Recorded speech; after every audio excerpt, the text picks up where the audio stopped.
Must-visit places in Shanghai for anime lovers. Hello, this is Jing.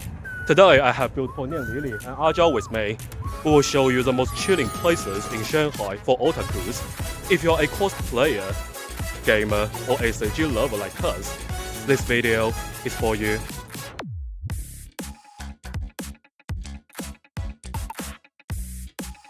Our first stop is Bailian ZX at 340 East Nanjing Road, the most famous attraction in Shanghai. The majority of this mall is selling derivatives, especially toys, emblems from famous games or bangomays. Fans of Gundam, Ultraman, Miku, and One Piece would be exuberant. If you play Honkai Star Rail and Azure Lane, this is a place for you. There are little booths for collectors to trade their galleries.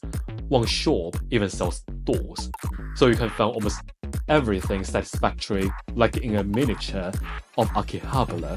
The second floor even has an Ichiraku ramen shop from Naruto. If you are an anti-consumerist who only wants to keep the most memorable shorts in Shanghai, here's a MiHoYo Park for you, near exit 5 of the Guilin Park train station, line 12 and line 15. If you play Honkai Star Rail or Genshin, here is a must-visit place for you. For trailblazers on the Astral Express, statues here are the repos from the past. We have Firefly and Sen. Also, our cute conductor, Pong Pong. When you set sail once again, please remember the journey itself has meaning, and may this journey lead us starward. If we roll back to the downtown, you will find malls in attractions like Bailian only sell you the most renowned labels and the cliches for most travelers, except for Jing'an Joy City at 166 North Xizang Road, which is your playground to find things more in-depth and communicate with local anime lovers. It's only 1.5 kilometers away from the Bailian ZX and the Bund, right on the Chufu Road train station of Line 8 and Line 12. Joy City is a Pro-Plus version of Bailian and an endless anime convention without any tickets. Almost every floor has a pop-up store from famous bangomays, which is larger and more photogenic than that of Bailian. The public space on the third floor of the South building is like an anime exhibition with so many cosplayers and photographers. You can say, "Oh, hello, can I just take some pictures to those beautiful girls as I do?" It's just more like a carnival to collect pictures and meet up with some new friends. Or you can just directly find me on Saturdays. Talking about merchandise, the basic goods in Joy City are similar to those of Bailian we saw.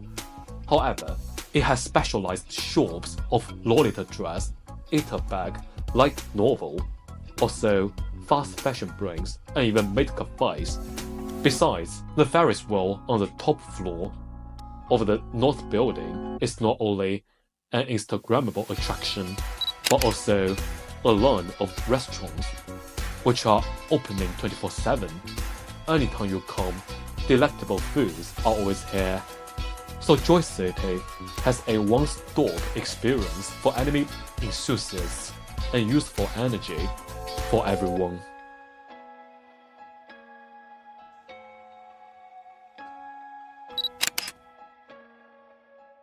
If Joy City is still not hardcore enough for you, the real connoisseur, or you are a girl looking for animated fashion styles, I still have one place for you.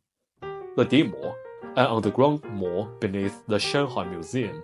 The animated clothes make this place unique, because you can just see shops of Lolita dress, Hanfu, Gothic, and even G-like costume in this mall. Things here would be more niche, since they are the real subcultures. Some shops even offer you 80% off. Therefore, it's just like a hidden gem for the fashionable ones. Standing in the arcades with the vintage game consoles, you will just presume that the mall is actually a mall in Akihabara.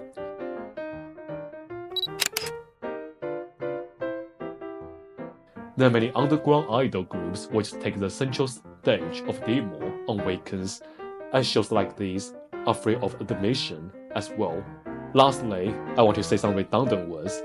What we have seen today is not only the nice attractions for anime lovers, but also the growth and tolerance of China. 10 years ago, trying to be an otaku in China was extremely difficult. People believed it was something that just belonged to Japan and couldn't understand or permit its presence. A poor country can't afford things like these. So the various and ubiquitous ACG symbols in Shanghai today, the enthusiasts and the middle class back then could only just go to Japan to find them. Yet, only 10 years later, China has almost the same things. The stories we tell, like Genshin and Wukong, are created by ourselves. So the journey in Shanghai or the travel in China contains not only sightseeing, but also progress. Maybe 10 years later, the ecosystem of ACG culture in China would be totally different again. I hope I can still be here to film it for you. Please subscribe to encourage us. Thank you so much for watching. Take care.